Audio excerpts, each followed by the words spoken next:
Je suis Elisabeth Arquier-Chauvin, directrice de la médiathèque de l'Étincelle à Venelle, qui est une commune des Bouches-du-Rhône, qui est limitrophe avec Aix-en-Provence.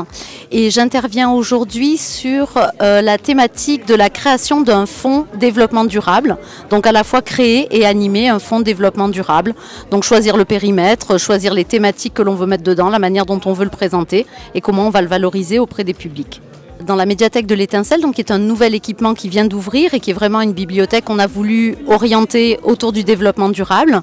Nous avons un fonds qu'on a choisi d'installer dans un espace identifié et c'est un fonds qui s'organise autour de deux grandes thématiques, pensée responsable, donc sur les humanités écologiques, sur les textes fondateurs, et une deuxième partie qui est plutôt agir durable, donc qui est plutôt comment moi je peux agir au quotidien avec des livres pratiques, fabriquer ses meubles en palette, faire du jardinage en permaculture, tout ce qu'on peut trouver en documents pratiques pour agir au quotidien.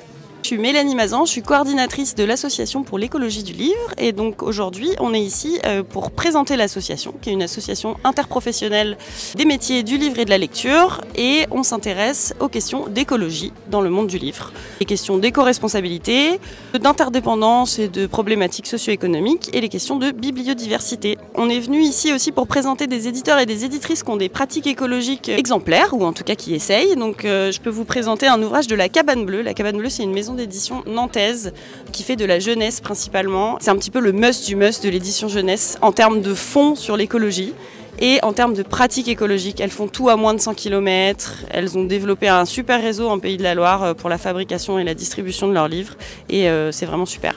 Donc c'est le Festival du livre et de la presse d'écologie. Ça a lieu chaque année à Paris à l'Académie du climat et notre rôle c'est pendant 6 mois on prépare le festival.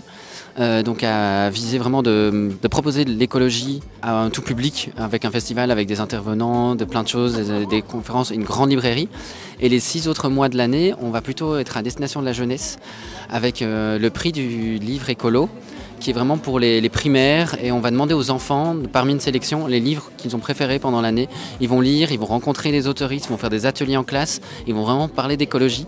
Et nous, c'est pour ça que je suis là, c'est pour parler de ce festival-là.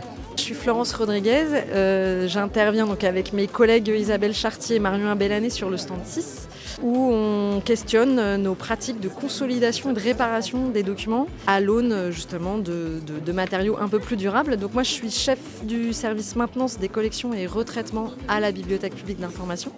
Je suis membre de la commission ABF, Bibliothèque verte, et je suis formatrice sur ces questions dans plusieurs CFCB, à l'école bibliothécaire documentaliste aussi, dans plusieurs BDP, donc sur les questions d'éco-gestion des collections, sur lesquelles il y a eu une intervention aussi au congrès ABF en juin cette année. On a plusieurs démonstrations de matériaux. L'idée c'est de questionner un peu nos pratiques au quotidien, de questionner nos matériaux, de faire des petites démonstrations de colle, de couture et de voir comment on peut avoir une alternative au plastique adhésif à usage unique.